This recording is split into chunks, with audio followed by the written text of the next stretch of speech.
2 a.m. by the Countess of Creepy on Reddit. I don't remember falling asleep, but I know that I must have, because I woke up feeling startled. I'm not sure if there was a reason I woke up with my heart beating out of my chest. Maybe the reason is that I just realized I was sleeping. I put down my gun so I can drink some water out of one of the nearby bottles. I get the bottle to my lips when the sound of the doorbell fills the room. Now I remember. I heard the doorbell in my sleep. My mouth went dry, and I think about taking a swig from the water bottle, but I think better of it. I recap the bottle and put it down and pick up my gun. I look at the clock, 2 a.m. I know whoever is at the door is not here to help me. I stand and look at the door. The doorbell rings again. I just blink at the door while holding my gun at my side, pointing to the floor with the safety off, ready if I need it. I thought back to when I woke up. I struggled through the haze of sleep deprivation to remember when I was last awake. I remember checking the food and water supply. Then I made sure the barricades over the doors and windows were holding up and undamaged. I know I finished my checks at 11 p.m. I remember sitting down on the sofa, then I remember waking up now. I was asleep for nearly 3 hours. That was the longest stretch of sleep I've had in weeks. The doorbell rang out again, and I lost my train of thought. Then I heard something that made me want to run away and hide, but also want to throw the door open in alarmingly equal measures. Will? It was my mother's voice coming from the other side of the door. "William, honey, it's Mom." Her voice was rough and had an edge to it that it never had before, but I could tell it was her. I backed away from the door. My mom was one of the first people infected in our town of Hanover. She had been traveling across the country. On her way home, she had a layover in New York's JFK airport. That is where the authorities thought the bioweapon was released. But no one knew it was released until weeks after the outbreak started.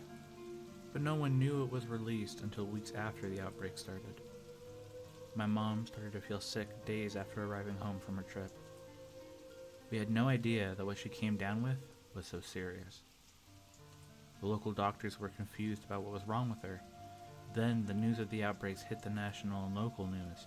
By the time the CDC came to Hanover, my mom was dead. But like all the people who died of this new illness, she came back. Unlike her true self, she came back as a violent monster. William, let me in. I jumped. I was lost for a second in my musings of the past. Her voice started to sound more guttural and took on a terrifying edge. It took me a second to pull my thoughts together. I remembered it wasn't long after my mother died before the infected were everywhere, attacking and infecting other people. The healthy people left in town barricaded their doors and windows and tried to wait for help. I'm not sure how many there are still left. I can't remember the last time I heard the hammering of survivors repairing their barricades. William! My mother shouted and started kicking the door. I jumped and took another step away from the door. Any remaining humanity in her voice disappeared when she shouted. I looked around myself. I'm running out of things to repair the barricades with. I have about a dozen bottles of water left, most half empty. I maybe have enough food to last 3 days at the most. Only 2 bullets were left in my gun, and I had no extra ammo. I know I won't last much longer, but more than anything, I want to see my mom one last time. "Mom?" I called out. She stopped kicking at the door. Will? Open the door, Will. Humanity rushed back to her voice. She almost sounded like my mom, my healthy mom. "Okay, Mom, give me a second." With the gun in my hand, I went to the door and removed the barricade. I opened the door, and there was my mom. Her hair's a mess with leaves and twigs sticking out of it. She's wearing her hospital gown, but now it's covered in blood and viscera. She takes a shuffling step toward me. I open my arms as if she is coming in for a hug. She isn't. I know that, but it's okay. She is right in front of me, and I wrap my arms around her. For a second, it was like having her back. The hug felt so good. Then, as I knew she would, she bit into my shoulder. The pain was the worst I ever felt. I put the gun up to her head and fired. She sagged against me. I couldn't hold her up much longer, so I let her fall. Put the gun up to my head, and with the last bullet, I pulled the trigger. Just before my life ended, I heard gunfire and voices calling out for survivors. If You Love Me by Nerd X Core X Neo on Reddit. I love my wife above all else. I have loved her since the moment I first laid eyes on her. I would do anything for her, and that has never changed after all these years. We first met in college. We were both theater majors, and it was day one of Acting 1 class that our eyes met for the first time. She had chocolate brown eyes that were complemented by dark brown curls. We stared at each other constantly that first day, and when we were partnered together, we knew that it was fate. My name is Margaret, she said as soon as I walked up to her after class. I took her by the hand and kissed it. Henry, I responded. She then took one of my long dreadlocks and wrapped it around her finger, staring me in the eyes and biting her lip. It was an amazing meeting, with an even better ending later that night. The following night, we went on our first date, a theater production of Sueño. We held each other's hand through the entire performance, and afterwards, I walked her to her dormitory. Every day after that was like a love story. We went through good times and bad times. We broke up and got back together. Through it all, one thing never changed for me. I loved her and would do anything for her. We got married after graduation and went on to become very successful in the stage acting scene. We were considered a power couple and were always cast in romantic roles opposite each other. It was easy to bring the true deep love that we felt for each other to the stage, and it was nice to make money from it. One day, our lives took a turn.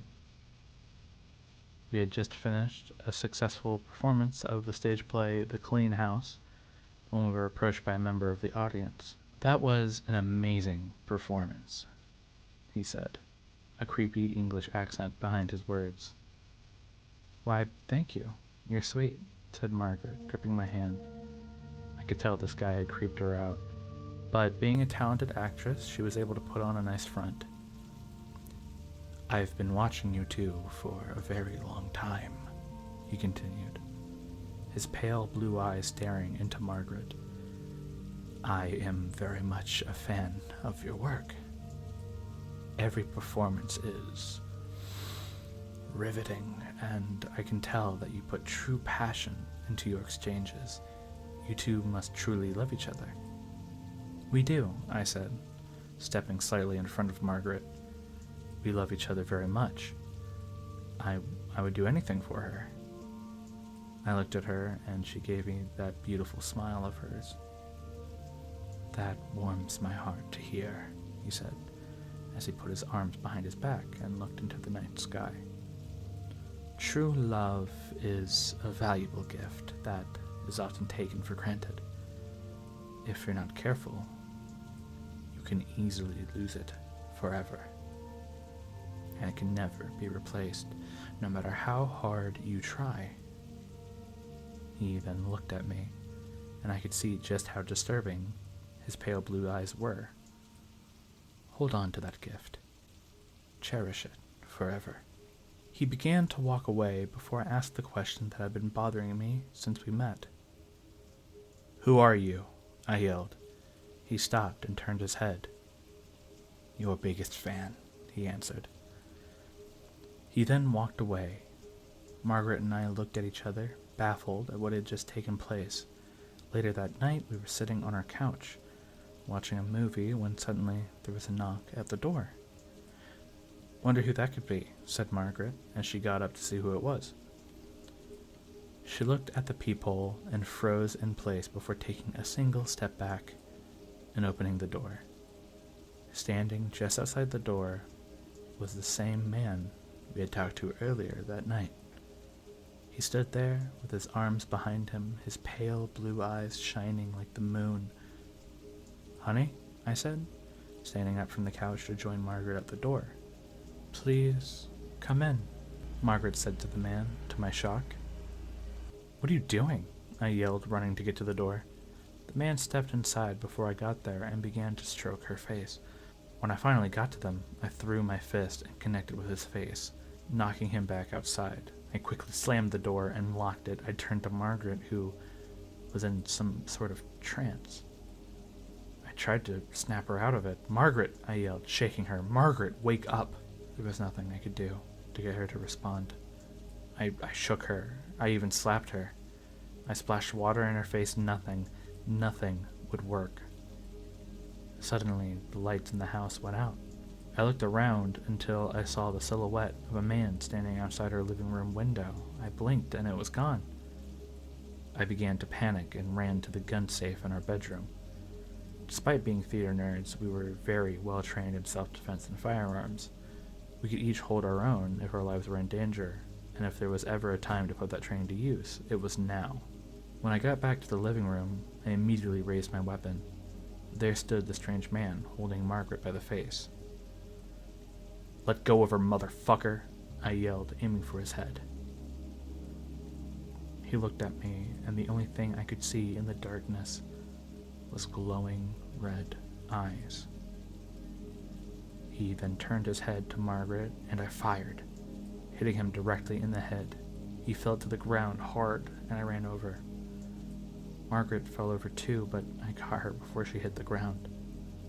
She still would not respond, her eyes wide open in the trance. I looked over to the man, but he was gone. I gently laid her on the floor and stood up quickly, readying my weapon once again. Suddenly, I felt a strong, tight grip on the back of my neck, and I was thrown across the room, hitting the wall. I groaned in pain as I grabbed my gun and slowly stood to my feet, shaking. As I raised my weapon again, he had a hold of Margaret. But this time, he pulled her head close to his. I felt my heart race and my blood boil as he put her lips to his glowing red eyes staring right at me. No, I screamed as I ran towards them. He then pushed her to the side and opened his arms to me, as if inviting me to fire on him again. I obliged and fired 5 rounds into him. But all he did was allow them to connect as he laughed. I ran up to him, but he grabbed me by the throat before I could do anything. He pulled me close to his face, and I could see every horrifying feature. Not only did he have demon-like eyes, but his face was covered in disgusting, pulsating veins. In his mouth were 2 sharp fangs and a long, slimy tongue, which rubbed against my face as if tasting me before taking his first bite. I lifted my gun to the arm that had a hold of me and fired twice. He growled in pain as he released me, and I connected the butt of my gun to his face repeatedly. He fell to the floor, and I mounted him, smashing his face more and more, harder and faster. I could feel the blood gush and spray all over as the bones in his skull crack and collapse. By the time I was done, there was nothing but smashed bone, brains, and blood. I panted as I stood back up and limped over to Margaret, who was now fully unconscious. I shook her, and she finally opened her eyes, looking into mine with fear and confusion. Margaret, I said, feeling relieved that she was all right. I held her close, and we laid there until I looked over to where the body of the stranger should have been, but he was gone. And panic arose once again. We both stood up quickly.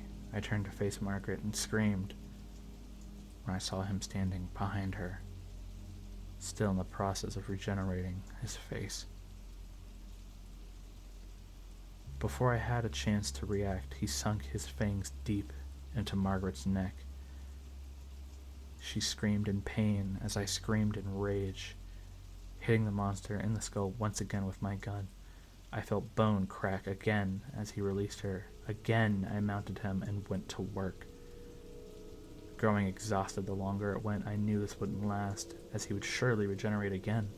It soon became obvious what exactly I was dealing with. He had put Margaret into a trance merely by looking at her, even looking through a peephole. It wasn't until she invited him inside that he actually got in. He had glowing red eyes and fangs, and he bit Margaret in the neck. He's a goddamn vampire, I thought to myself. While he was down, I ran to the kitchen and grabbed an old wooden broom.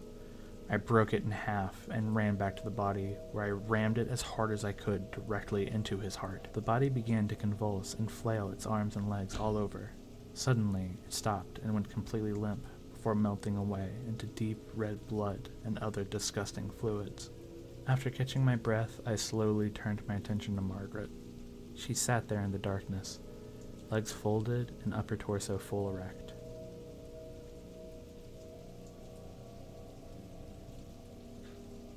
She sat there in the darkness. "Honey? Honey?" I said, nervously approaching her. In the darkness, I could only see her silhouette until her eyes began to slowly glow red.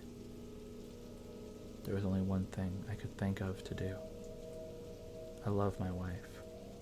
I would do anything for her, even if it meant chaining her up in the basement, feeding her a pint of my own blood every day while I figure out what to do about her. When the hunger would hit her, she became like a wild animal that cannot be communicated with. So I fed her my blood, and she became herself again. She understood the situation and never held it against me. It wasn't easy, but it was all we could do. Unfortunately, a pint only went so far until soon it wasn't enough. So I gave more and more until the point that I was endangering myself with so much blood loss. It was then that I decided to feed her full meals. It started with small animals at first, and then cats and dogs. Soon I made the hard decision to invite homeless people into our home, knock them out, and give them to her. This went on for far too long before it really started to affect us.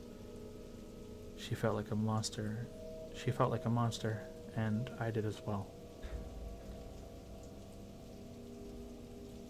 I love my wife, and I would do anything for her. Which brings me to now. I'm sitting here, writing this, shaking. There's blood on my hands as I try to compose myself. She asked me to do one last thing for her. I refused at first, because I loved her so much.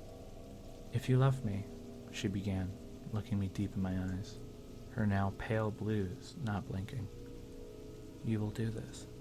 Tears fell from both of our eyes as I pulled her in close. "I love you, Margaret," I whispered. "I love you, Henry," she responded. I could hear the squish as I drove the wooden stake in her heart. I trembled as I listened to her whimpers, gasps, and eventual silence. I broke down as her body melted away into liquid. I laid there in her remains, sobbing. I sit here now with nothing left but the warning about the creature of fiction that are very much a reality. I write my confession of the crimes I have committed out of love. I say goodbye to any friends or loved ones that may be reading this. I loved her, and I did everything for her. To Thompson, written by October. It was a Tuesday night. I worked at a local grocery store as a cashier. As anybody who has worked a day in the retail industry can tell you, the people you deal with can ruin your day, and tonight is one of those nights. A large, broad-shouldered man came to my checkout line. "Hey there, pretty thing," he says with a forced grin, like he was smiling for a family picture at a reunion he didn't want to attend. "Hello, sir. Did you find everything all right?" I respond, a rehearsed greeting I gave everyone who came through my line. "Oh, Alice." He must have noticed my name tag. "I think I found everything I was looking for," he says, using cheesy pickup lines he probably looked up that morning. At some point, I start to just ignore him. He does not like that. He gets angry and starts yelling that he's going to show me, and that I would regret rejecting him. The scene draws the attention of nearly everyone in the store. After my manager made the man leave, my coworkers teased and joked about it for the rest of the shift. I tried to laugh it off, but it stuck with me through the drive home. I was 20 and still living at my parents', just until I finished college and can afford my own place. They were out of town for the week, on vacation. I would have loved to join them, but they seemed to always inform me just a little too late, so I can't request off work. I wondered if they do that on purpose as I approached my front door looking through my keychain. As I opened the door, the family dog tackled me. His name's Thompson, and he's a big, lovable mutt. He has this blocky head of a boxer, but not the smushed snout. He loves to jump up and smother anyone who comes through the door with affection. I'm a short girl, so he easily rests his paws on my shoulders as he soaks my face with his kisses. "Thompson, no, sir," I said in a stern voice. After a couple more licks on my cheeks, he finally released me and ran to the back door. He hasn't been let out since I left for work that morning. I opened the door to let him outside. As he did his business, I filled his food and water bowl. After a moment, he scratched at the door to be let inside. I let him in, he rushes to his food, and I rush upstairs. I turned on the hot water and slid into the shower. The shower has always been a place of safety to me. A place I can relax and be myself, no judgment at my horrible singing. I scrubbed some peppermint-scented shampoo and conditioner into my hair and closed my eyes, letting the warm water cascade down my body.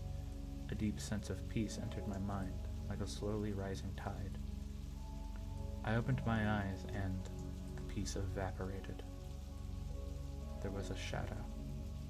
A tall, dark shadow. Someone was in the bathroom with me, when nobody else should be home. I froze and began to panic. Should I say something? No. Whoever was behind that curtain might not have realized that I know that they are there. Suddenly, I'm aware of how still I am. I'm on a timer now, one that only the shadow can see. How long until the figure gets impatient and attacks? I scanned the shower for anything I could use to defend myself, eyes flicking back to keep tabs on the shadow. There was a shower brush with a long plastic handle, some bottles of soap, a razor I shaved my legs with that wouldn't cut skin even if I tried. The seconds ticked by and my panic rose into a wildfire in my mind. Who could it be? Immediately, I think back to the man at the store earlier today. How he said he would make me regret rejecting him. Did he follow me home? The shower has begun to run cold. About an hour must have passed by now, but I felt like I was here for an eternity. The shadow hasn't moved, not even a little bit. How did he even get inside? I know I locked the door behind me when I got home. My eyes widened in horror as I remembered the back door. I didn't lock it behind me when I let Thompson back inside. Thompson! Why didn't that damn dog bark when the intruder entered? Where was he when I needed him? He must have been asleep, or... Oh, no. Tears mixed with the water streaming down my face as I feared for the worst. The dog was dead. He had to be. Another hour passed. The water was freezing now, and I began to shiver. I've had enough. I couldn't sit in the shower until my parents get back. That could be days. I had to get out of here. I decided to act on an idea I wasn't desperate enough to attempt before. My wrinkled hands gripped the shower brush, and I bent it slowly, quietly, with my knee, until it snapped to make a sort of shiv. It wasn't much, but I had little else. It wasn't much, but I didn't have anything else. I stood up, my fingers wrapped tightly around the improvised weapon, and prepared myself. I slid the shower curtain aside as fast as I could, hoping to catch the man off guard. In the same motion, I stabbed downwards, towards where I thought his neck would meet his shoulders. I closed my eyes tight and prepared for impact. The shank made contact with the form, and a horrible sound like a woman screaming and the roar of an animal erupted from it. I opened my eyes, shocked. People don't make those sounds. My reality shattered. Hunched over in front of me was a thin, pale figure. It had faint black veins under its skin, impossibly long limbs, antlers like a stag. Its human-like face was stretched over the skull of a deer. A thick, black substance seeped through its fingers as it struggled to pull the brush from its shoulder. The bathroom door was still open, and my body moved for me. I leapt out of the tub, past the thing, making a run for the stairs. My wet feet slip on the hardwood floor, my teeth painfully smash together as my chin impacts the ground. I attempt to scramble to my feet to make a run for the back door, which was left wide open by the monster. The front door is right next to the stairs, and it's locked. Seconds I can't afford. I manage a few more steps before I slip again. I caught myself from hitting the ground, but something cold tightly gripped my ankle. It was there, dragging me back towards itself. I tried to kick its hand to release me, but it did nothing. Its mouth opened, wider and wider. The stench of rot filled the air. The next moments were a blur. A bark, Thompson. He leapt over me, digging his teeth into the neck of the thing. Another shriek. I'm thrown. Pain in my head. Black. I wake up to daylight, peeking through the tree line, through the back door windows. A heavy weight makes it hard to breathe. I open my eyes. It's Thompson. Hey, boy, I say, weakly, lifting my hand to pet his head. I'm covered in blood. Thompson has black around his mouth. I look around. There's a trail of black that leads out the back door, and a trail of red that leads from a spot across the room to me, to Thompson.